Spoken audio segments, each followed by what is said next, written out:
उससे लोभ पैदा होता है। जब संग्रह करने की इच्छा होती है और जब वो अच्छे बुरे का ज्ञान नहीं रहता तो लोभ पैदा होता है।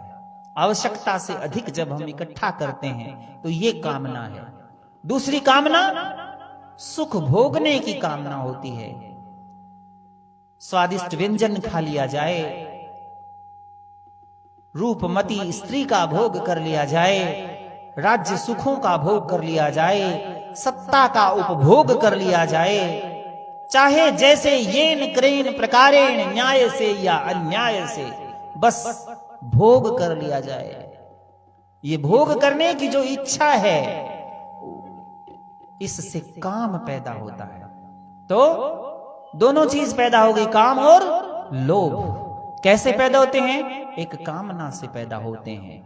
तो ये तीनों के तीनों क्या होते हैं? नरक के द्वार होते हैं। अब बात करते हैं क्रोध। व्यक्ति को क्रोध क्यों आता है? क्रोध क्यों आता है? हम भोग संग्रह की प्राप्ति की इच्छा करते हैं। कोई हमारी इच्छा हुई कि ये चीज हमें मिल जाए और वो इच्छा जब हमारी पूरी नहीं होती, उस इच्छा के अंदर जब बाधा पैदा होती है तो हमें क्रोध आता है। या दूसरी बात कोई हमारा बुरा करता है, कोई हमारे नष्ट करने के लिए आता है तो उसके ऊपर हमें क्रोध आता है।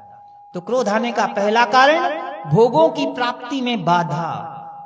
ये संसारिक भोग जितने भी है, इन भोगों की प्राप्ति में जब बाधा पैदा होती है, कोई रुकावट पैदा होती है तो क्रोध आता है। इसलिए भोग की इच्छा ही ना करें, जितना जरूरत हो उतना ही प्राप्त करने की चेष्टा करें, ताकि ये क्रोध रूपी अग्नि जो है हमारे शरीर में पैदा नहीं हो। दूसरी बात, अनिष्ट करने वाले पर क्रोध आता है। जो हमारा नाश करने आता है उस पर क्रोध आता है। तो अनिष्ट की निवृत्ति में जब बाधा होती है तो क्रोध का जन्म होता है। अनिष्ट की निवृत्ति में जब बाधा होती है तो फिर क्रोध का जन्म होता है। हमारा अनिष्ट है, उसको हम निवारण करना चाहते हैं, लेकिन उसमें बाधा पैदा होती है तो हमें क्रोध आता है। और यही क्रोध की क्रिया, अनिष्ट करने वालों का नाश। इसका कारण क्रोध की जो क्रिया है, क्रोध से के कारण क्या होता है? जो हमारा अनिष्ट करता है उसका हम नाश करने के लिए तुल जाते हैं। ये इसका परिणाम होता है क्रोध का। तो क्रोध बुद्धि को खा जाता है, क्रोध से विवेक समाप्त हो जाता है। इसलिए